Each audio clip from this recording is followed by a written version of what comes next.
ડુંગરિયાસણ અને સેદરાણા તેમજ વાધણાથી પધારેલ તમામ મહેમાનો, ઇબ્રાહિમ કાકા, નઈમભાઈ અને સ્ટેજ પર બિરાજમાન તમામ મહેમાનોનું સ્વાગત કરું છું.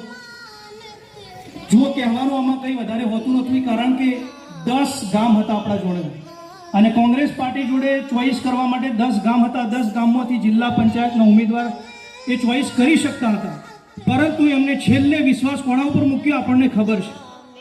એમને વિશ્વાસ આપણા ઇદ્રીસભાઈ ઉપર મૂક્યો છે.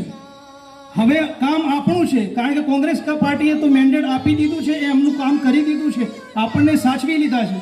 કામ હવે આપણે કરવાનું છે. આપણું ગામ સાથે મળીને એક થઈને ગામે ગામ આપણે ચર્ચા કરી, ભાષણો કર્યા, બધું જ કર્યું. છેલ્લે પરિણામમાં આપણને મત મળવા જોઈએ અને 26 તારીખે બધા ભેગા મળીને, અત્યારે પણ કંઈ પણ આપણને લાગતું હોય કે અહીંયા થોડું ડેમેજ છે, કામ કરવા જેવું છે, ગામના લોકો જઈને મોટાજીને સમજાવો.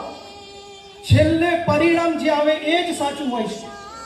માટે આપણે મહેનત કરવાની છે, કારણ કે ભાજપની સરકારે આપણે જોયું કે આ એક જ કમળનું બટન છે, જેને દબાવવાથી 20 વર્ષની જે સેનાની જે નોકરી હતી એ 4 વર્ષની અગ્નિવીરમાં બદલાઈ ગઈ. એ આપણે સેનાના જવાનો જે ભરતીમાં છે એમને જઈને પૂછો કેટલી તકલીફ થાય છે.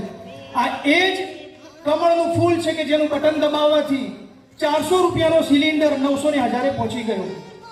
ભાઈઓ, આ એ જ કમળનું ફૂલનું બટન હતું જેને દબાવવાથી મહિલાઓ પર અત્યાચાર, ગરીબો પર અત્યાચાર વધી ગયા છે.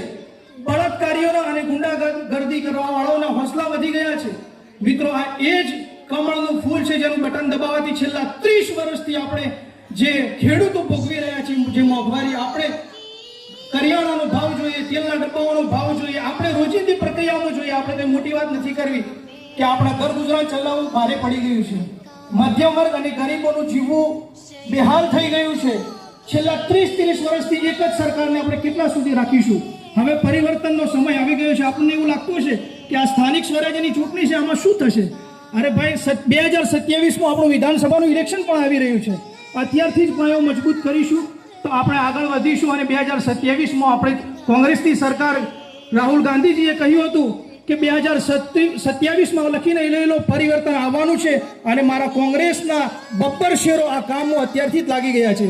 માટે વધારે નહીં કહેતા, આપણા જે મહાનુભાવો છે એ લોકો પણ મહેનત કરી રહ્યા છે અને આપણે પણ આ સભા પૂરી થયા પછી જે લોકો એવું લાગે છે કે અહીંયા ડેમેજ છે, આપણે એને કંટ્રોલ કરીએ, ઘરે જઈને મળીએ, મનાવીએ, ગમે તેમ કરીને આપણે મતોમાં પરિણામીએ અને છેલ્લે જ્યારે ઇલેક્શન જીતીને ઇદ્રીસભાઈ આવે ત્યારે આપણે ફરીથી મળીશું.